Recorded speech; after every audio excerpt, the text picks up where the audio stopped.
가지 않아도 이렇게 중국인이 많이 오고 또한 증가세가 가파르기 때문에 우리가 안 가도 일본에 미치는 영향이 낮다라는 그런 주장도 있는데요. 실제로 그런지 한번 찾아보겠습니다.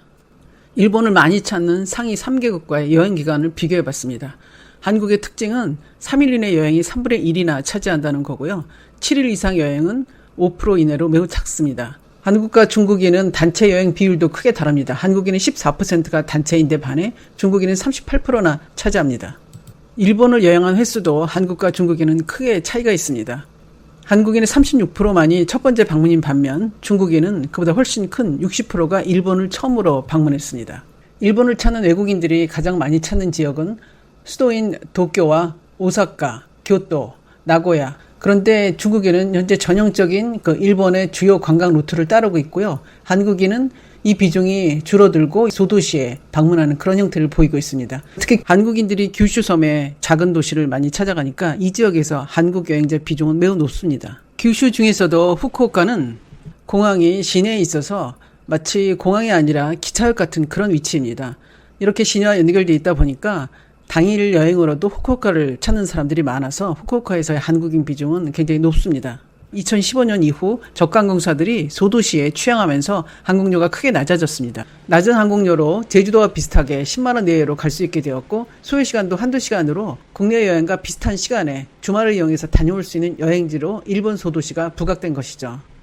일본은 아시다시피 노령화 문제가 심각하죠. 그런데 관광객들이 이렇게 작은 마을에 찾아가서 돈을 쓰니까 그 관광객 덕분에 그곳의 상품과 서비스가 늘어나서 노인들도 그 혜택을 누릴 수가 있는 겁니다. 이렇게 작은 마을까지 찾아가서 관광을 해주는 것은 그 마을의 경제와 또 노인들에게 여러 가지 기회를 제공하는 것입니다. 앞서 본 것처럼 중국인과 한국인의 여행 패턴은 많이 다릅니다. 한국인도 과거에는 대도시 위주의 여행을 했었고요. 횟수가 증가되면서 일본의 작은 마을까지 찾아가게 된 것이죠. 그래서 한국인이 일본의 작은 마을을 찾지 않는다면 그 빈자리를 다른 나라에서 채우려면 상당한 시간이 흐를 것으로 생각됩니다.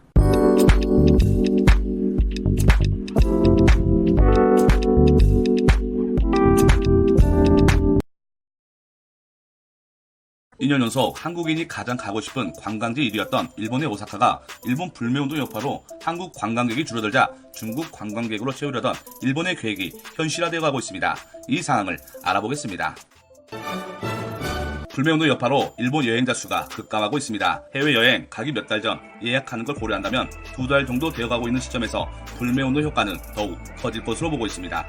여행사 1위 업체인 하나투어에 따르면 9월 예정된 일본 여행 수요가 지난해 같은 기간보다 80%가량 줄었다고 밝혔습니다.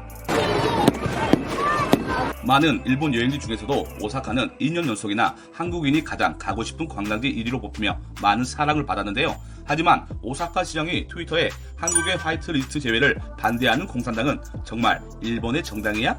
라는 말을 하며 일본 정부의 결정을 옹호하는 트위터를 남겨 기름을 부어주는 바람에 한국인이 가장 가고 싶은 여행지에서 점점 멀어지게 되었습니다. 한국 관광객이 급격하게 줄어들자 오사카는 야심찬 계획을 발표합니다.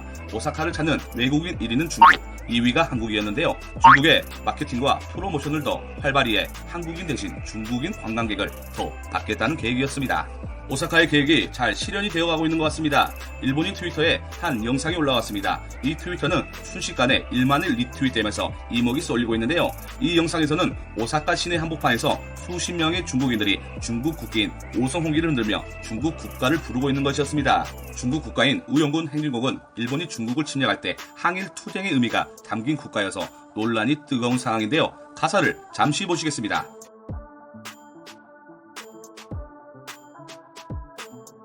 한마디로 일본 오사카 시내 한복판에서 대동단결하여 일본을 무찌르자 라는 노래를 열창한 것입니다. 후일담으로 중국 국가를 부르던 수십 명의 중국인들이 지나간 자리는 쓰레기와 오물이 뒤덮여도 찍소리도 못했다고 전해지고 있습니다.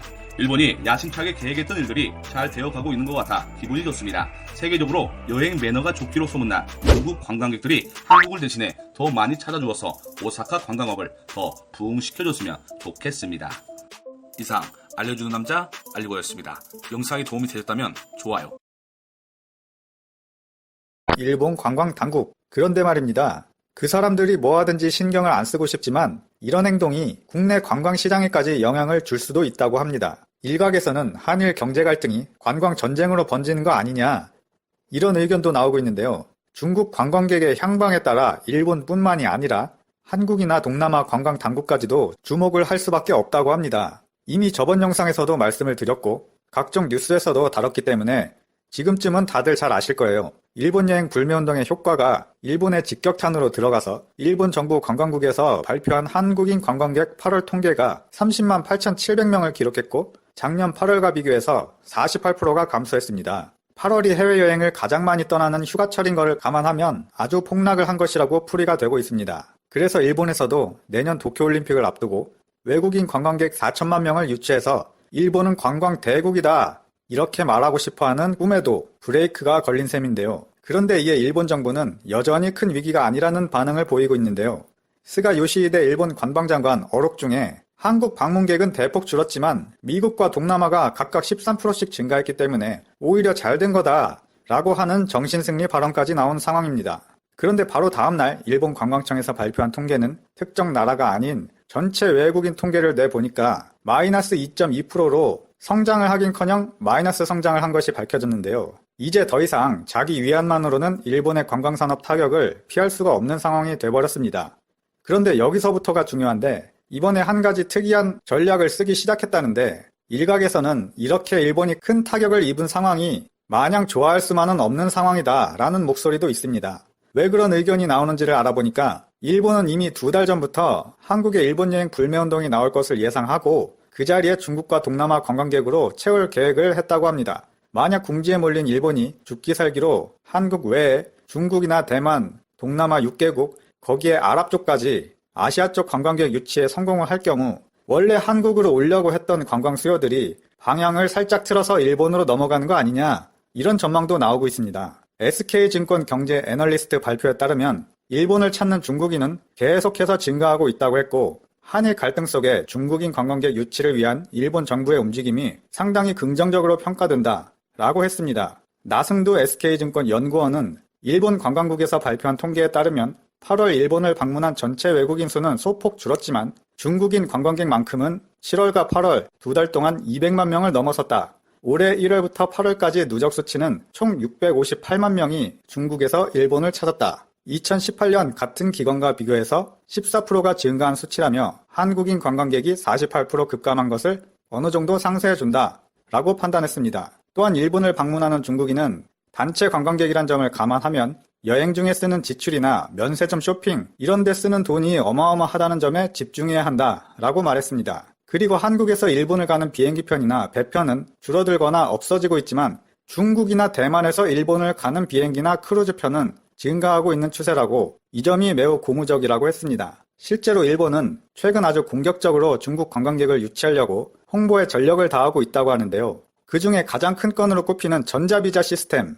지난 7월부터 체류기간 15일 이내 중국 단체 관광객을 대상으로 전자비자 시스템을 도입해서 전체 중국인의 비자 발급 절차를 간소화해줬다고 합니다. 원래는 이 전자비자 시스템이 내년 4월부터 시행할 예정이었다고 하는데 급하다 보니까 9개월이나 앞당겨서 시행한 거죠. 그리고 지난달에는 일본의 카카오페이로 불리우는 라인페이가 결제 QR코드를 중국에서 아주 많이 쓴다는 위챗페이로도 결제가 가능하도록 연계 시스템을 도입했다고 합니다. 이 밖에도 대대적인 일본 여행 광고를 펼치는 등 다른 쪽 여행을 가려던 중국인들을 일본으로 불러들이려고 아주 적극적으로 활동한다고 합니다. 이런 것들이 당장은 별로 효과가 없을 수도 있지만 시간이 지나면 한국 관광시장에도 위협이 될 수 있다는 우려가 나오고 있는데요.